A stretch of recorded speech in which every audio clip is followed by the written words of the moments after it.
Hello, guys. It's Dr. Uptown, and we're back at the ranch to answer yet another question. The question that's come up is what is a full-length guide rod, and why do I need it? Well, the simple answer is you don't.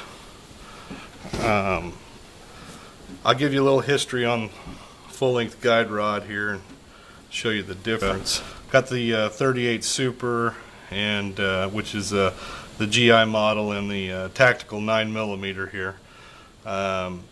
The Super here has the normal GI guide rod in it, same guide rod that the 1911s come with for the last 100 years. The tactical model has the full-length guide rod in it, and that's something that's come up and developed since probably the late 70s, early 80s, when the 1911 started being used rather heavily in competition.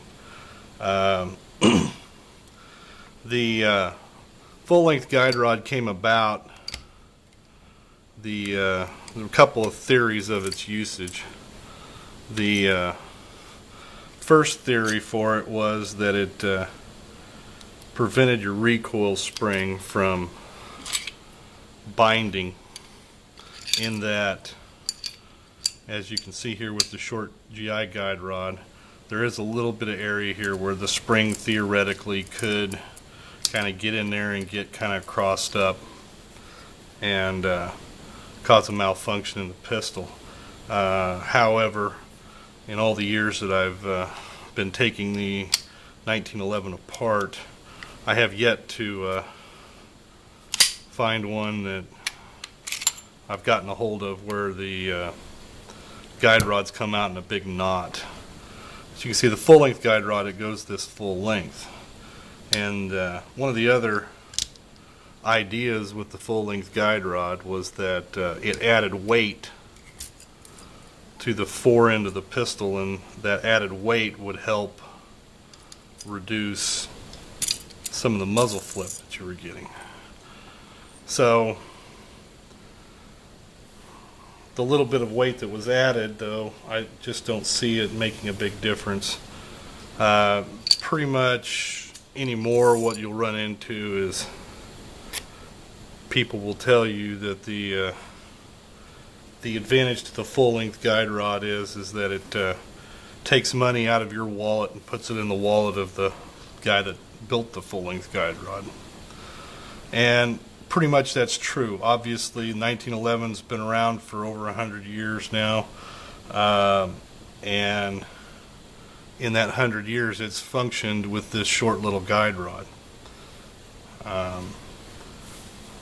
In the last 20 or 30 years, the full-length guide rod's been in place. Just to give you an idea of the difference in the two.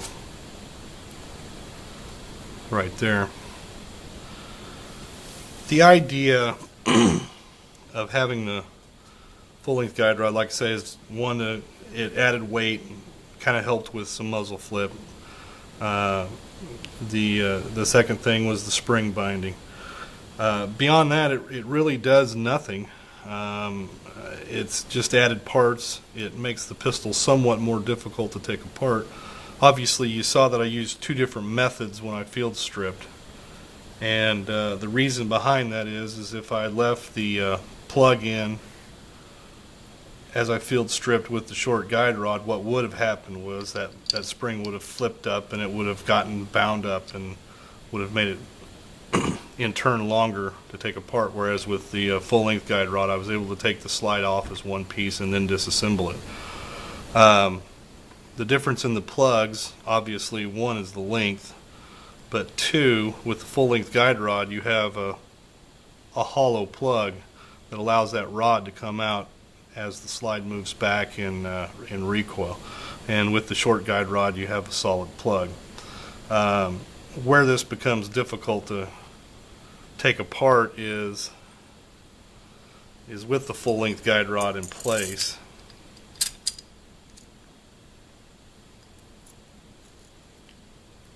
And your spring under compression. some of these are very difficult to get this to push down and clear so that you can move your bushing up and out of the way. And that becomes a difficulty in disassembly.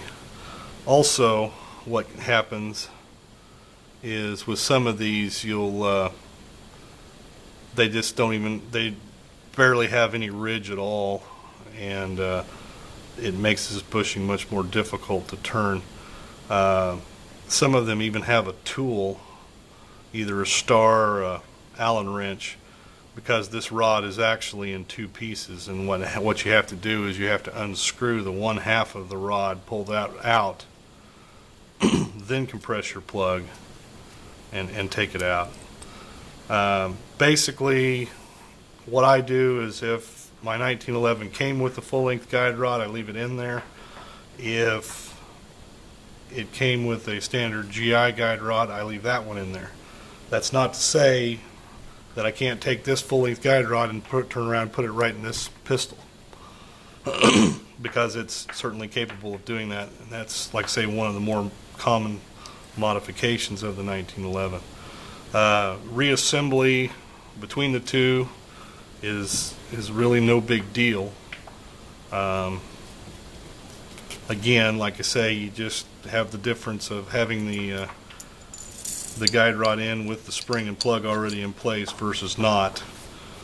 Like I say, reassembly is going to be really no different than it was with the disassembly that you watched.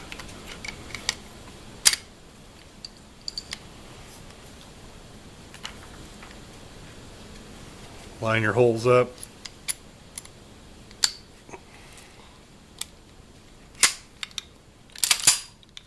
Place your slide release in. Sometimes with the short guide rod it can be a little more fiddly, just simply because there's nothing really holding that spring and guide rod in place initially.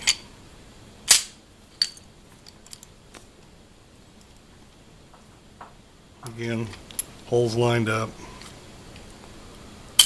breakdown notch back forward, plug back in place with the bushing back in place.